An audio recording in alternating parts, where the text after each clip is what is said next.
Hey everyone, welcome back for another video.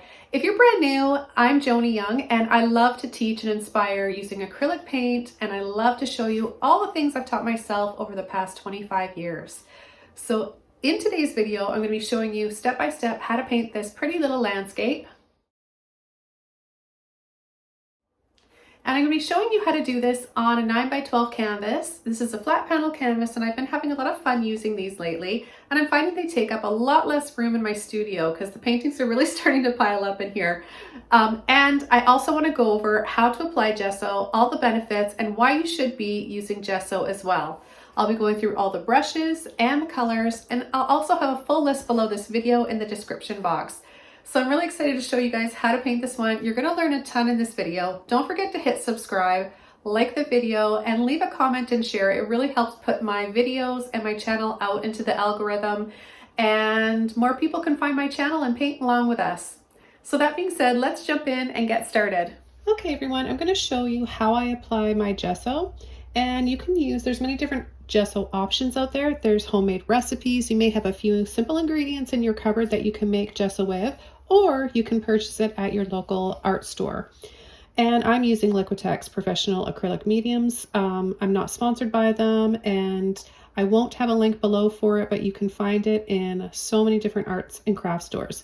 I'm going to be using the clear one, but it also comes in black and white. And in fact, the brand of the white one I'm using is Artist Loft. So there are a few different brands out there to choose from, and they all do the same things. And the very first benefit and most important benefit of using gesso is that it creates a barrier between your paint and the canvas. A lot of times paint just kind of dulls over time and settles into the canvas. The canvas will kind of soak it up. And even if you're using a really good quality canvas, it can do that. But the lower grade canvas, the cheapest canvas that you use, will do that. So I highly recommend, it takes only a few minutes. It's very simple and inexpensive to take this extra step to ensure that your paintings stay nice and bright and professional quality for years to come. So I'm going to show you how to do it right now. I'm going to give it a little shake. You want to shake it up, but not so much that you get a bunch of air bubbles in there. So just gently shake the product up.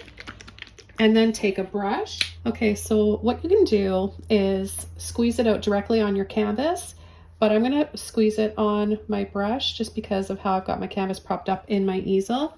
And I'm just going to apply it evenly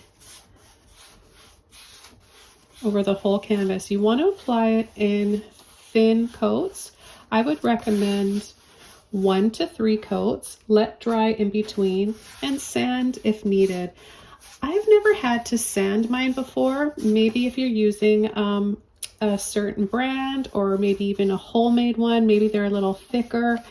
And you need to apply it evenly so you don't get a lump or two and have to sand.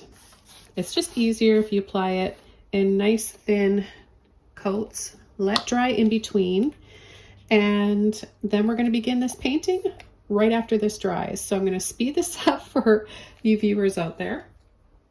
I'm going to be using my lovely brand new set of paints. I'll have a link below for these. They're wonderful. I chose all of the packaging, the colors, and the quality is very professional at an affordable price. They're brand new and I'm very excited about them. So again, I will have a link below through Craftimo, and they ship worldwide. Now the brushes I'm using are a 1-inch mop brush, a number 3 round, a 1-inch number 14 filbert brush, and a 1-inch number 20 flat brush. I'll have links below for these brushes of mine as well. But I want to start the painting with a little bit of blue, and I'm going to be using my Phthalo blue for this. And I'm just going to add a little bit of blue right onto the canvas.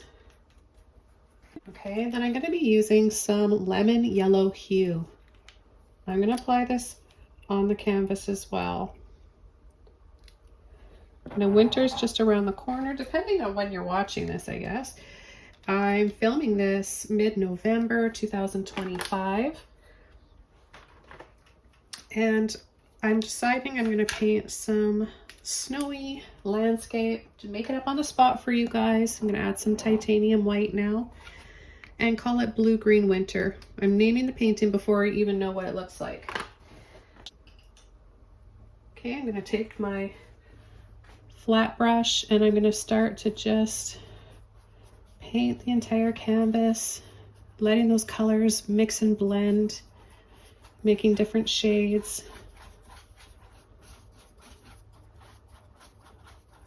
While I'm doing this, I want to mention how you can wash your gesso brushes out, because I know I forgot to mention that when I was applying it to my canvas at the beginning of this video. If you missed it, you want to go back to that, because I'm talking about how to apply gesso, the benefits, and why it's so important. But to wash your brush off, you just wash it like any other brush. Just don't let it sit out and dry. You don't want your brushes, this goes for acrylic painting as well. If you've got acrylic paint sitting in your brushes, it's going to ruin them.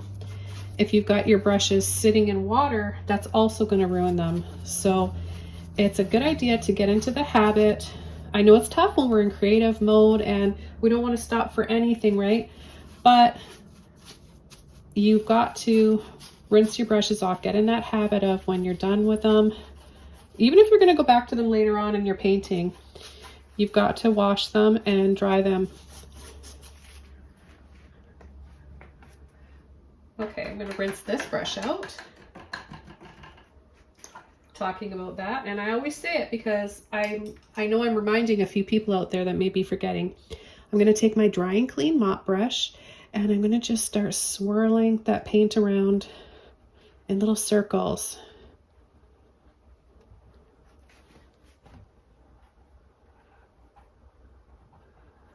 This is going to blend it a little bit more, soften some of those lines. As I'm doing this, I'm picking up more paint, and my brush is going to be a little bit too full of paint here pretty soon, because I was pretty generous with these paints. I'm excited to use them. It's been a long time coming. It's always been a dream of mine to have my own line of cruelty-free brushes and professional grade acrylic heavy-bodied paint, and make it affordable for everybody out there. I'm going to take a little bit of lamp black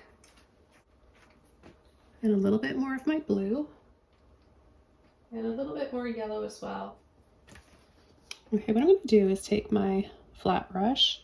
I'm going to take a little bit of white, getting some water in it, a little bit of white, a little bit of yellow, a little bit of blue, and we're going to make turquoise. Okay, and what I want to do is come right down here in the middle. You can apply this over dry paint or wet paint. Mine is wet. Okay, I'm going to take some more. This is going to give us some light and also turn into a beautiful waterfall.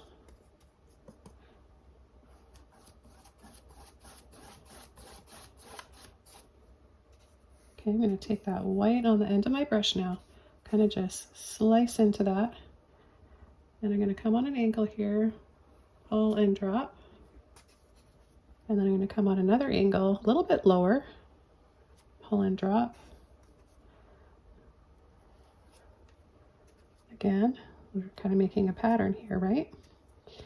Okay, and then I'm going to come right down here. This is going to be where that waterfall ends.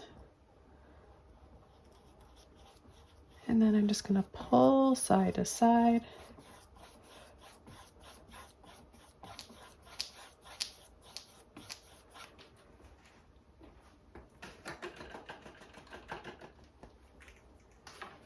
Okay, I'm going to come down here with some blue and some yellow. And let me just take a little bit more here. Pulling my brush side to side.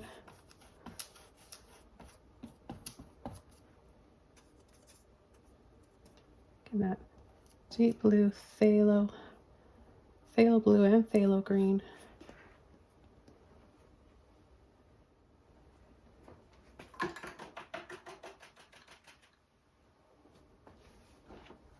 Okay, I'm going to go back over to my mop brush. It's dry and clean. And I'm going to pull into my blue and the yellow, just tapping to load.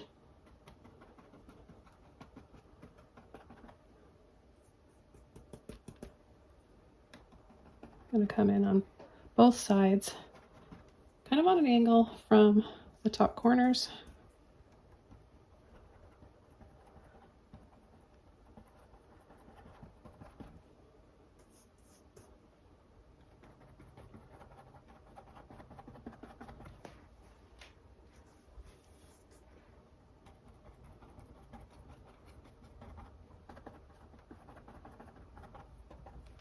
Okay, then I'm going to take another brush because that one is a little too wet now, and I'm going to take some white,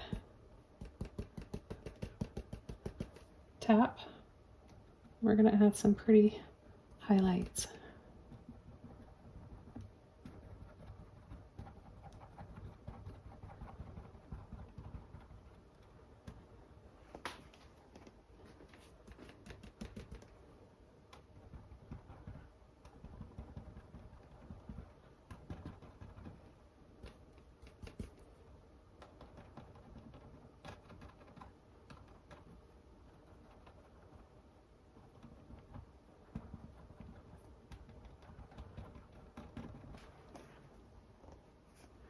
All right, then I'm going to come in with a little bit more of that tap to load. And I'll come in with another layer here, some darker ones.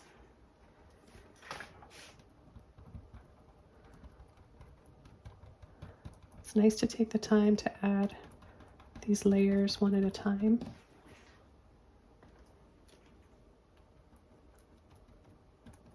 Really build up the depth this way. Okay, and then I'm just going to start to tap up here along the edge. And I'm using the side like this, one side, to make it narrower. And then it gets smaller and smaller.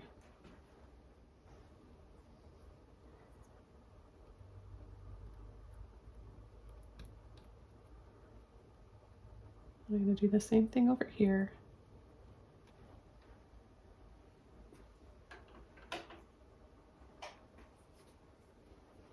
Okay, I'm going to use another mop brush, dry and clean. I'm going to add a few highlights here.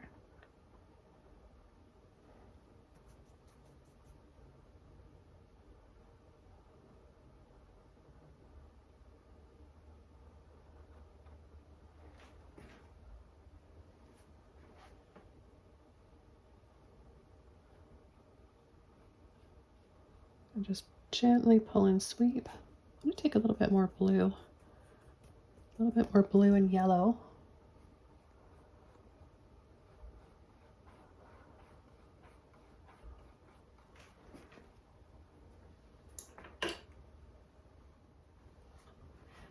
I'm going to add a little bridge right here with my filbert brush. Take a little bit of blue and black, just a little bit on the end of my brush. And just bring up a little arch.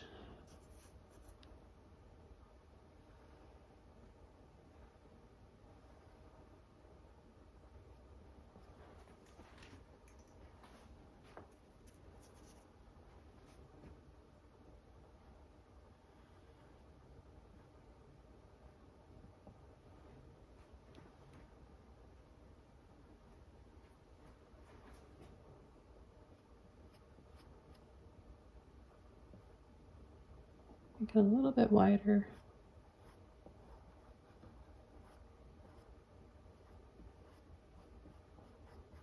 With a slight reflection in the water.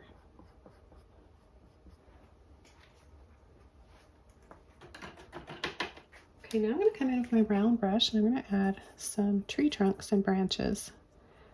Water, blue, and black. Let's start on this side. I'm going to pull from the side, and I'm going to twist and wiggle and pull my brush out to make those little branches.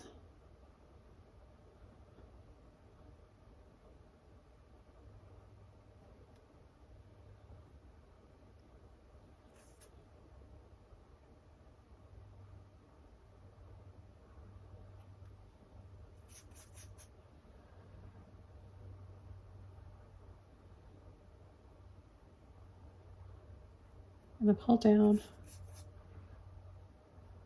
some hanging moss, just lightly pulling.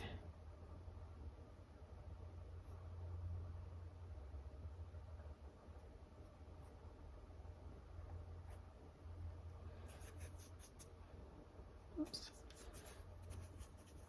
You want that paint to be on the end of your brush. Got a little tree trunk right here.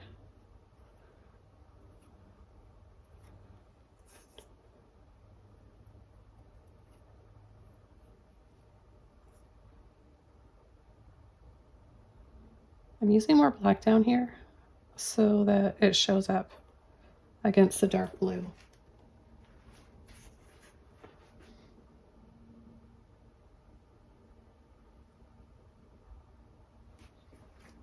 Just going to make the bridge stand out a little bit more. Making two little lines like so.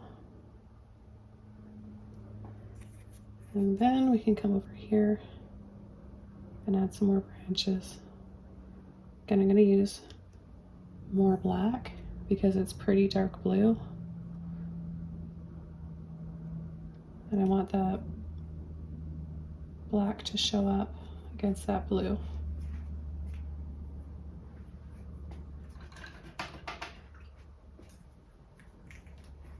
I'm going to take a little bit more of the blue and the black, and what I'm going to do is bring it up and over and add a few rocks down here.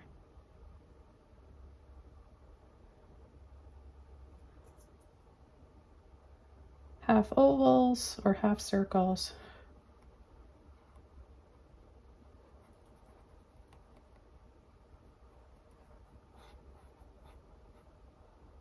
Add a little shadow at the edge of the water, under the bridge.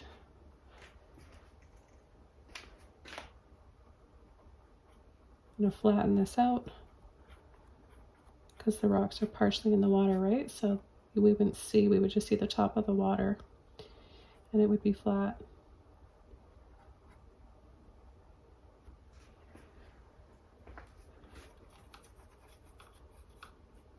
Add just a little bit more of that blue down here.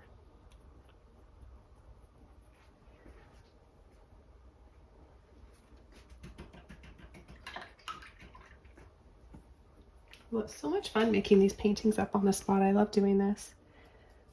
I like that you guys can see how to paint without having to sketch something out. And I'm just adding a bit of white now for some little snowy highlights. This was meant to be a little winter landscape, but you know what, it'll be whatever it's going to be because these paintings kind of take on a life of their own when I'm making them up. Yeah, it's really fun showing you guys how you can make art without pre-planning and sketching and, you know, kind of stressing about it. I think we overthink things too much. And then we get so overwhelmed by it that we're just like, no, I'm just not even going to do it because I probably won't be able to do it. But you definitely won't be able to do it if you don't try. What's the worst that could happen?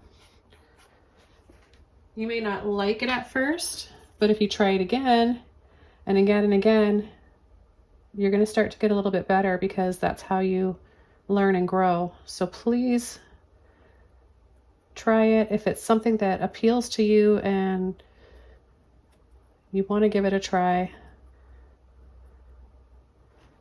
you definitely need to go for it.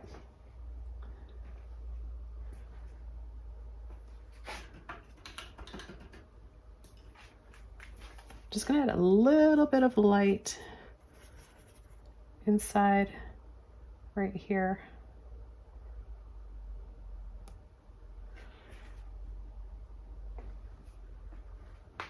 So it's kind of on a little bit of an angle. So we'd be walking in here and then it would get solid there and we wouldn't see that anymore.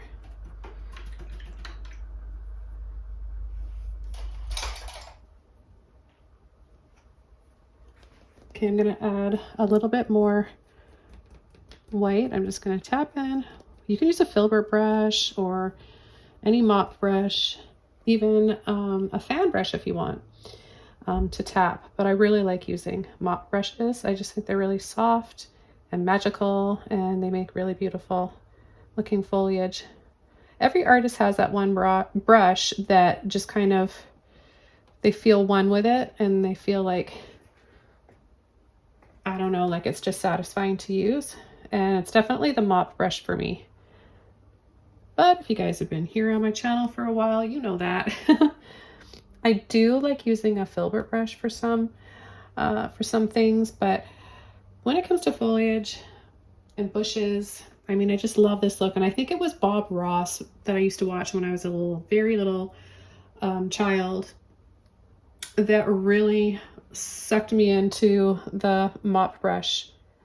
The fan brush with his waterfalls for sure. But the mop brush when he was, or maybe he called it a stipple brush. I don't know. I call them mop brushes.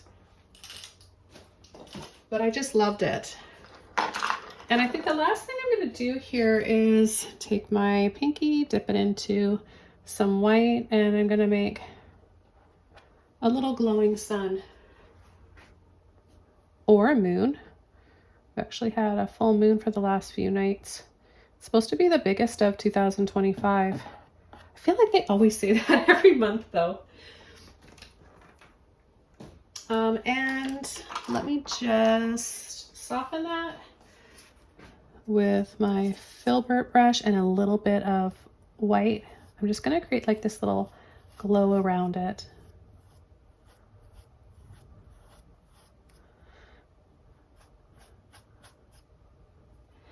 And just a teeny tiny bit more white right in the middle there. Okay. I hope you guys enjoyed this one. I loved showing you how to paint this. And I kind of just wish that I had a much bigger canvas right now so I could continue this scene and add more and more to it. Maybe cottages and flowers and who knows what else, but it's really got my creative energy flowing. I hope it did for you too. Don't forget to leave a comment below and please subscribe to my channel. You can check out links below this video for my brushes, my paints, and my Patreon where you can really delve into more in-depth and longer painting tutorials. So can't wait to hear from you guys. See you soon in another video. Thanks for watching.